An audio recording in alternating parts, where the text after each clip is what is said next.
Hey you guys, it's Peter, and welcome to my channel, Peter Watches TV, where I watch all the TV shows, and then I come over here, and then I cover them, and I react to them, and then you guys let me know what you think in the comment section below. And today, it's time for Sister Wives, da da da da da da da, Sister Wives, da da da. I need a new Sister Wives specific intro, so I should run a competition. I should run a competition. You guys write the Sister Wives song, and then I will sing it, okay? If you guys send it to me, my email's listed below, or direct message me on Instagram, but come up with a Sister Wives song. But it has to, like, be sung to another song, that like a famous song. Don't be telling me some song that I don't know, okay? It has to be some, like, famous song, you know what I mean? Like, anyway, we'll come up with a Sister Wives specific intro, all right? But today, we're gonna talk about Sister Wives. Now, I have to tell you, I have watched many shows this weekend that I will be covering over here on this channel. I have not watched 1,000 Pound Sisters yet, but I will be watching it tonight, and then I will be doing my coverage of that tomorrow or Wednesday. I have not watched 1,000 Pound Best Friends I'm caught up on, but I'm going to wait until tomorrow's episode and then cover that on Wednesday. I also watched this weekend, I guess I didn't watch those two. I didn't watch those two, but I did watch Kings of Tupelo, which was a 3-part true crime documentary on Netflix. I watched that this weekend. I had a really hard time getting through the first episode, but by the time that I finished it, I was really happy that I did. So I will, because people sometimes ask me, like, what are you going to cover this week on this channel? So I will be covering Kings of Tupelo later this week. Last night, I finished No Good Deed on Netflix. Another show that when I started it, I was like a couple episodes in, and I was like, I don't know about this show. And then by the end, I was crying, and I was like, oh my god, this is such a fantastic show. So I will be covering No Good Deed as well. And then last night I started, I've like looked on the top 10 on Netflix, and I've watched like 5 or 6 of the shows over there that are trending on the top 10. But I also started last night La Palma, which is fantastically done. It is fantastically done. If you guys do not know about it, it's about the tsunami that occurred in La Palma, in the Canary Islands and off of Spain. It is fantastically done. And I'm like 2 episodes in, and I have 2 episodes left, 2.5 episodes left to watch. So I'm going to finish that tonight as well. And I'll be covering that later this week over here as well. So today I want to talk about Na Na Na Sister Wives. Na Na Na Na Na Sister Wives. It's Meri and Christine. They can't stand each other. No, that song doesn't work. Anyway, Janelle and Robyn have not been in the same room in years. Okay, anyway, today we're going to talk about Sister Wives. What was the episode? Season 19, episode 14. That's if Christine was saying it. And the title of this episode was The Truth Will Set You Free. Now, I have alternate titles to this episode. I have Poor Robyn and Kody's Rebellious Hair and Losing His Religion. Because those are my alternate titles. Okay, now y'all know how I take notes. Okay, I go from scene to scene to scene to scene to scene. Okay, so when the episode starts, we are with Robyn and Kody, and they're going on a date. Oh my god. You think he's going to get some tonight? Probably not. Anyway, maybe not. He might, but not probably from Robyn. Okay, but anyway, Robyn and Kody are going on a date. They're going on a date to that same restaurant that Janelle and Kody had their last date on when they were talking about Coyote Pass, and they stuck him up in that room. Go look, it's the exact same place, okay? I don't know if this is like a fake production restaurant or something like that, because it's just like a table set up in an attic. Is it like a fake restaurant, or is it like a real restaurant? They show like the outside of the restaurant, but then they stick them up in this attic, probably away from people so they can film them. But anyway, so they're going on this date, right? He likes to connect with his woman. That's what Kody says. I like to connect with my woman. And he finally got her all to himself. I think that's what the title of this entire season should be. I finally got her all to myself. But anyway, he's so excited because he finally got Robyn all to herself. No kids, no other wives. He just got her all to himself. And then this is where she wants to talk to him about the girls dating and going to church. They're 19 and 20, but they have to have conversations about whether or not the girls can go to church, okay? I mean, this is so weird to me. These girls are grown-ass adults, and they have to ask their mother permission to go to church, okay? Like, what is the fuck wrong with this show? This show is so weirdly. Okay, so then it flashes, and we're now at Christine's, okay? And she's having an engagement party. Have you guys noticed that Christine's like voice has changed progressively through the seasons? It didn't used to be like this. The longer it goes on, like Christine's in these seasons, apparently her and David are not going to be in season 20 if it even happens. But the longer it goes on, like Christine's voice gets more and more affected. It's like, I'm having an engagement party. And then McKelty's like, she's having an engagement party. Like McKelty is like, speaks just like her mother, except McKelty has the top hat. I miss the top hat so much. Could you please bring the top hat out, McKelty? I want the top hat. They should auction that top hat. If they auction that off on eBay, I would probably buy that top hat and wear it in every single one of my videos. Oh my God, I love that top hat that McKelty wore. Oh my God. And those dresses that fashion designer made for the commitment ceremony, the recommitment ceremony of the family mantra that they had to put up on all the walls. And then Meri just threw it out because she was like, what are we going to do with that? She's like, well, it didn't work anyway. So she says, I'm having an engagement party. This is Christine. She's having an engagement party. She's had everything, okay? Because she didn't have it in plural marriage. She's having an engagement party because she didn't have one in plural marriage. And then Janelle's like, yeah, I didn't have one either. Janelle could give a shit about any of this stuff. And the party is at, well, I'm very confused as to where this engagement party is, okay? First of all, she and David just bought this house. I don't know why they didn't have it at the house, because all the wives and sister wives love to, like, have pitch-ins and, like, cook food in the kitchen. I don't know why they didn't have this engagement party at the house, okay? They bought a beautiful house. That house that Christine and David bought is beautiful. But they have it at, like, this... If you didn't watch the episode, the only way that I can kind of explain what it is it's kind of like... It looks like a local... Chipotle. I don't really know how to explain it other than that, okay? It's got like the line that you go through at Chipotle, and then there's tables, and there's booths, and there's like a Coke machine in the background. And they've kind of like taken it over. It's not just them in there because there's like people sitting, like they're like the three tables in the middle, and she's got flowers at her engagement party. But it's like literally at like a strip mall local Chipotle. I'm so confused, okay? But there's like people that are not on the show that are sitting at the booth with like their kids, like, bouncing in the background, like eating in the background. So there's other people at this restaurant other than Christine and her engagement party. I'm so confused about this. Okay. So, Christine is wearing white for the 15th time this season because she's getting married. Because she's never gotten married. I mean, she's gotten married before, but she's never gotten married in white. Well, she did have white on. She had that potato sack dress that was that white silk that her mom made for her. I said that in my last video, and somebody said, her mom made her that dress. I don't give a fuck. The dress was ugly. That dress was ugly. I would be so embarrassed. Her mom is sitting over there in the engagement party. I like her mom. I think her mom seems real sweet. But her mom's over there in the engagement party, and she's like, don't tell nobody that. Please don't tell nobody that I made that dress again. Please. That dress was so hideous. Anyway, she didn't say that. I'm just like, that's what I would be saying if I was her mom. But, I mean, she's wearing white again because, why not? I mean, she says she's never going to get married again. I mean, Peyton says they've been dating for 10 seconds and they've been engaged for 10 seconds. He says something like that at the end. What does he say? She's been dating for 10 seconds and engaged for 10 seconds is what he says. Okay. And then she's wearing white again, and then she brought a backup dress to the Chipotle because in case she gets something on the dress. She's like really worried she's going to get something on the dress, and then they're all laughing about it. They're like, you're going to get something in your dress. Oh my God, I'm going to get something in my dress. You're going to get something in your dress. Oh my God, but don't tell David, because if David knows that I get something in my dress, it's so weird. This whole Christine and David thing, I am so like, I understand when people say to me, it was interesting because I got a lot of comments on my last video last week talking about why did we watch the wedding first? Baby, I've been saying that since I started covering this season, okay? Why did we watch the wedding before this season? It makes absolutely no effing sense unless they thought this season was never going to air, okay? Or make it to completion. It makes no sense whatsoever. I am so confused over why they showed the wedding. And then this season is all about the wedding planning, which I don't give a shit about. I'm happy for Christine. I'm happy for David. He seems like a really nice guy. I just don't give a shit about every detail of their wedding planning.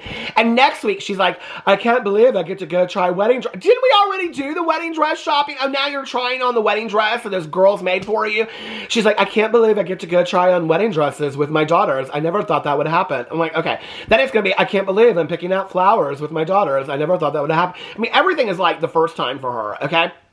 So, somebody got so mad because I said in my video last week, I said something about, Christine, does it seem to you like she's been planning this wedding for years? And they're like, Christine was blah, blah, blah. I was like, Christine has been saying forever, she hadn't done this, she hadn't done that, she hadn't done this. Everything she compares, she's been planning this wedding, and David just fit the picture, okay? You can't convince me otherwise. She knew exactly what she doesn't even consult David about this. Every once in a while she'll say, well, of course, David's an equal partner and he makes all these decisions. David he has no clue what the fuck's going on, okay? He just shows up to Chipotle. That's all it is. And I like David. He seems like a nice guy. And I like Christine too. I just don't care this much about their wedding. I don't care this much about anybody's wedding, okay? I don't care this much about my best friend's wedding, my brother and sister-in-law's wedding. I don't care this much about anybody's wedding to watch it every week on a TV show. I don't care, okay? Sue me. So anyway, she brought up a backup dress in case she gets something on it. And then, so then they're eating dinner at the Chipotle and she's talking about this dip. And she's like, I love this dip. This dip is so good. Why would you not eat the dip? And then she's like, oh, I got something on my dress. Don't tell David. Please don't tell David. And then there's like people sitting there at the booth and they're all like looking at Christine getting dip on her dress. And I'm so confused. And then she's like, and I got dip on my dress and David wasn't there. And then McKelty was like, David. And then he came over and he won $5 because he said I would get dip on my dress. With David, it was love at first sight. And I'm like, girl, this is so weird. This is so weird. What are we watching? What has happened to this fucking show? No wonder Meri laughs at fucking everything because she's lost her mind at this point just from being on this show. And David wasn't there and McKelty was like, David. The way she even says David. Okay. And then they have this cake. They bring this cake over. Okay. It's not a wedding. It's an engagement party. And they literally have a wedding cake with their pictures on it. Okay. And then they're like cut into their faces and they're like, I'm so over the PDA of Christine and David on this show. I'm so over it. And they're feeding each other the cake, and all these people are clapping, standing by the Coke machine and stuff. It's so fucking weird. It's so weird, right? Okay. Then we're at Meri's, and her and Jen are going to Las Vegas to go visit their friend Brandy. I actually like Jandy. I actually like Jen a lot, and I like Brandy as well. But they're going to visit their friend Brandy. Jen says that they should break into their old neighborhood because it's like a gated community now. Because they know that all the Sister Wives people want to come out there and throw their Sister Wives jewelry at the house because they're so pissed that they paid good money for it. Then they're at Brandy's house and they're wanting to create new memories of Las Vegas, which is why then Meri sits on the couch and talks about Kody for the next half an hour. Then they talk about the relationship, and they talk about the list of things. Meri brings up again that Kody gave her a list of things that she had to work on before they could work on the relationship, okay? You don't think that that was kind of sick back in the day? I don't know what that was either. Something, my tooth hurt for a second. I don't know what that was. But you don't think that was kind of weird that your husband hands you a list and says, Meri, these are the things you need to work on and then we can work on our relationship because you're such a flawed person? I'd be like, you need to get fucked and I'm out, okay, is what I would say. And I'm taking Coyote Pass with me and I'm selling that bitch, is what I would say. Okay. Now we're back to Robyn and Kody's date. And they're talking about the girls wanting to go to church. And I'm like, they are in college. Why do they need permission from you to go to church? I'm confused about this. Do these girls need permission to go to the CVS or leave the house? I don't understand. And then they're like, because when they leave for the day, she's like, well, the girls aren't really here that much anymore because they're in college. Then why do they need to ask for permission to go to church, okay? Which, they want to meet guys at church, which Robyn takes such a huge issue with. I'm like, they could be meeting guys at a bar with a fake ID. That's what I was doing when I was their age. So you should be happy that maybe they want to meet guys and they actually care about a gentleman's values, okay? You should actually, that means that you might have raised kind of some nice girls, all right? But no, they're not like sneaking out their bedroom window because they still live at home while they're in college, okay? Wanting to go fuck some dudes, okay? They're like keggers all night long like everybody else was doing when they were in college. You know, Jello Shot Central. No, they're asking you if they can go to church. And then she's like, well, they're not home very much, so we can't have a babysitter. And I'm like, girl, what? I mean, I think that is so nice these girls are willing to babysit their younger siblings when they're in college, you know? Because my friends that when they were in college, oh no, they were not babysitting. They weren't babysitting nobody's kids, not even their own siblings, okay? I mean, when I was in college, some of my friends had their own kids, you know what I'm saying? So anyway, and then I'm like, going in there and talking about going to college, and I'm thinking about, like, when Maddie went to college. If you remember when Maddie went to college, I think Maddie was in college for, like, 3 days or something like that, and she moved into that big apartment. And then she wanted to start going to that church, and then they had to have a sit-down conversation with her because she wanted to go to the Church of Latter-day Saints. Now Kody is saying that he would love for his girls to go to the Church of Latter-day Saints, but back then he didn't want Maddie to go. But he says that the problem is always that they're bad-mouthing Robyn, okay? Well, there's a good example. If I were Maddie, I'd be like, why is for those girls different than you had to have a sit-down conversation with me about what church I could go to. You didn't want me going to those churches and things like that and wanted to ask my purpose of going to those churches. I mean, do you remember all that? And then all of a sudden he's like, oh, I'd love for the girls to go to a Church of Latter-day Saints and meet some cool guy there. I'm like, okay, well, that was not the same conversation you had with Maddie. No wonder you treated all these kids so differently. Now Robyn's kids, you treat like they shit gold is what you do, right? So then it goes on, talks about how they're not religious anymore. Kody explains their old religion, okay, which so many people want to tell me is like AUL or AUR, or I don't know what it is. But anyway, some spinoff of the Church of Jesus Christ of Latter-day Saints or whatever. And he doesn't want them to do the old religion anymore, okay? Because that old religion says that you have to be in plural marriage is basically what it is, okay? And she said, Robyn says that they're having a hard time finding guys to date who have the same values as them. And Kody says he has apprehension about them going to church. He has concerns. He wants to steer them away from culty religions. Kody, have you watched even just one episode of any of your shows, of your show, ever? Just want to talk about other culty religions? Okay. Woo! Oh my God. Missed that on me. Now we're back at Brandy's house with Meri, and guess what? She's still talking about Kody.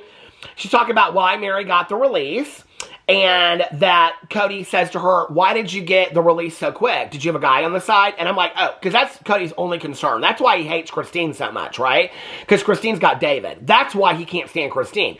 Kody does not care about these women. He only cares about his own ego and pride, that they would find somebody else more attractive or hotter or have buns of steel or abs, or buns of steel and abs of gold, I don't know, abs, steel abs and buns, whatever, like Janelle wants, because she wants to apparently fuck him all day long, that he has. That's what he's jealous of, right?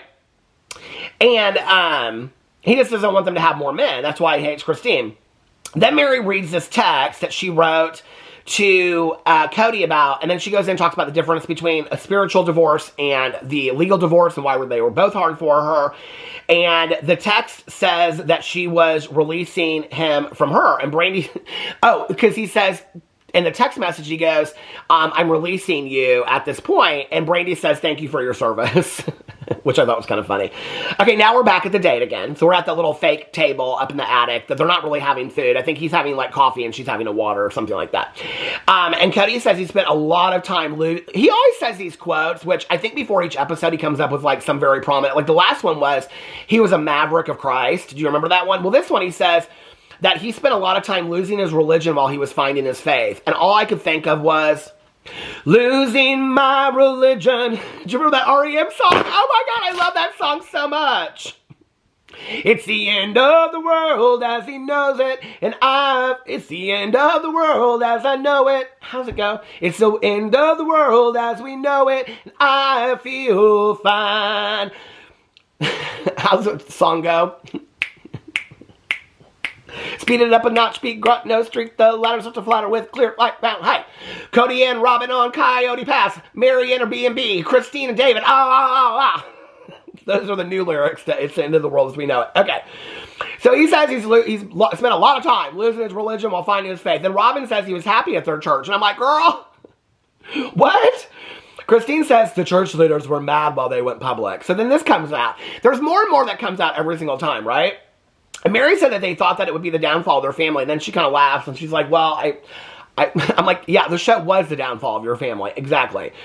Other than the fact that your husband only wanted to be with Robyn. Then the church, Kody goes, the church wanted me to cut my hair. And he said my hair was rebellious. He goes, Joseph Smith had long hair and a beard. Joseph Smith, what, in 1785? I mean, let's talk about your perm and your highlights and all that kind of stuff, okay?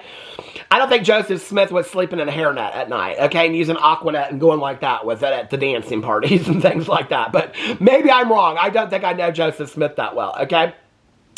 He says he wants them to his daughters to have their own religious experience so that he can help their love grow, that these challenges will be good for them. She says they need to find their own way. They're basically saying the same thing. He wants them to have any kind of challenging experience because they'll learn to talk to God. Or maybe their challenging experiences will turn them away from God, because what they'll realize is that they've grown up in this phony religion that spoke a lot of bullshit, and what they'll wake up one day and say is, I don't want to be part of this at all, okay? Like, I don't want anything to do with God. So actually, Kody and Robyn's godliness might be the one thing that pushes them away from God. It could happen. It's happened with other kids and families. But that's his prayer, okay? And she said, I don't want them going to church just looking for a guy. And he said his closed-mindedness with his other daughters has caused him a lot of heartache. And I'm like, could you maybe speak specifically to that? I would like to know a little bit more. Now we're back with Meri, and she says that Brandi says that she noticed, Meri says that she noticed that the other three were not showing their best behavior and talking about each other behind their back. So she's going to stay out of that, is what she's going to do. Okay, Meri. Okay, girl, I seen them LuLaRoe things that you're selling. You're like, well, here's a shirt that I got. This shirt's $2.99 if you want to buy it. Oh, you want to know about Kody did to Janelle? Well, he fucked her in the backseat of our car. You know, I mean, girl, she's telling all kinds of secrets on these people. She acts like they're the only ones that aren't doing bad behavior. But I think Meri should come out with a song called Bad Behavior, Rebellious Hair. I think Meri should. Oh my God, Meri should start a band called Meri and the Sister Wives. Oh my God! That is so genius. She should come out with a band with her two friends, Jen and Brandi, and they should call it Meri and the Sister Wives, and they could go on tour, and then their lead song could be Bad Behavior and Rebellious Hair. Oh my God, Meri, you need to call me up, girl. I'm going to market for you. Okay, market. Is that a verb? I don't think so. I'll do marketing for you. Then Brandi says that Meri was trapped by her captor. She suggests that, like, Stockholm Syndrome and all this kind of stuff. Kody says Brandi and Jen, they don't know him at all. And then Meri's like, well, we went to dinner 52 times. You know his husband. You went fishing with his husband. You hung out with him. We had Christmas. She says all these things. She's like, so that's inappropriate for him to say. She's like, they've definitely known him since the beginning. Meri says it definitely wasn't Stockholm Syndrome, as Brandi suggests, because if she decided, she was the one that would decide to stay, and she wasn't doing what somebody else would say, which is exactly what Stockholm Syndrome implies. But, Meri, I'll let you Google that yourself. Okay, now we're back at the world's longest date with Kody and Robyn. My leg is falling asleep. And Kody has a negative opinion about their church, he shares. But we already knew that because he don't go to church. None of them go to church at all, except for releases. The only time they go to church is for a release. Oh, wait, that's why Kody went to church to begin with. He wanted a release. That's why I got 4 wives. Okay, so then he's... Did you miss that joke? Release? Okay. So anyway, so he says he's fine with Robyn and the girls going to church. This part was the best. This is where I was like, okay, Sister Wives is getting good. It's finally getting good. He says he's fine with Robyn and the girls going to church, and he wants to start coming at some point. He doesn't want them going too long without them, because then people will think that she's single, and a lot of men are interested in Robyn.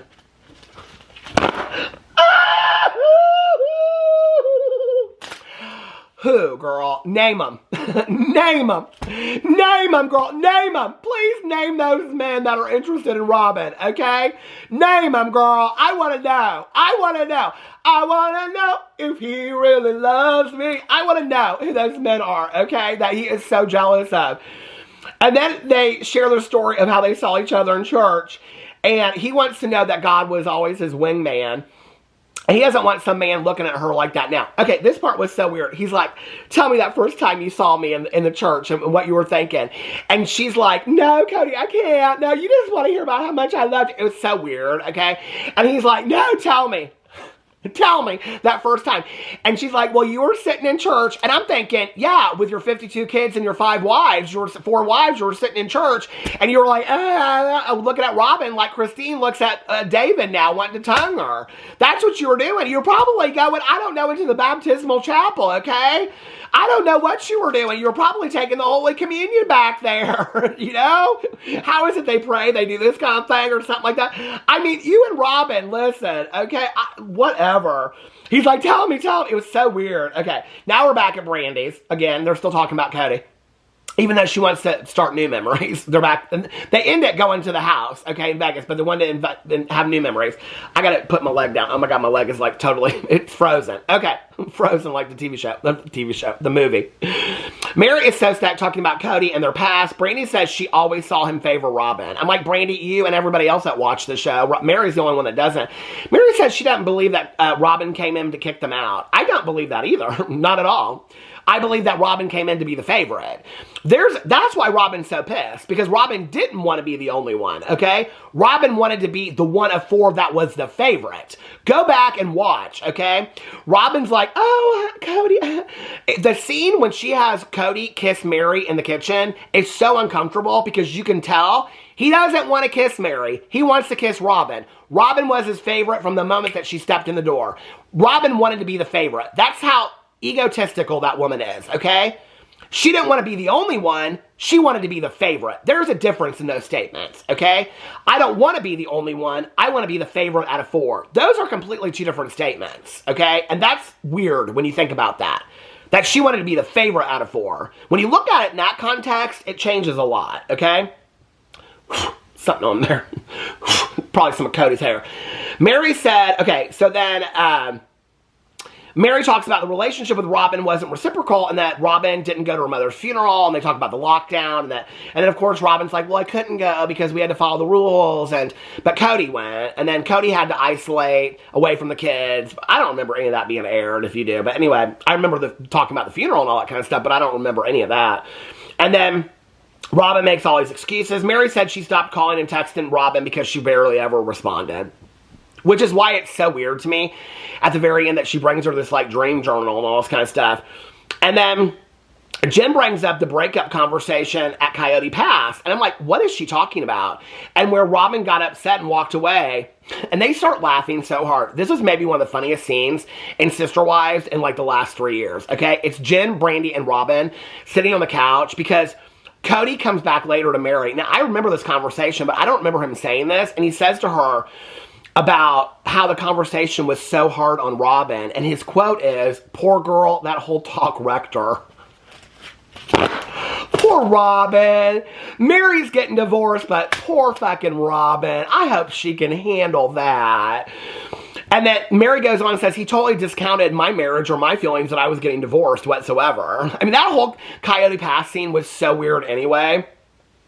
Then they go to look at the house in the Vegas, the locked gardens where they all used to live. Robyn wonders if they would have stayed together if they would have stayed there. No, you're not together because Kody was a shit husband and a shit father, okay? And the wives started figuring it out.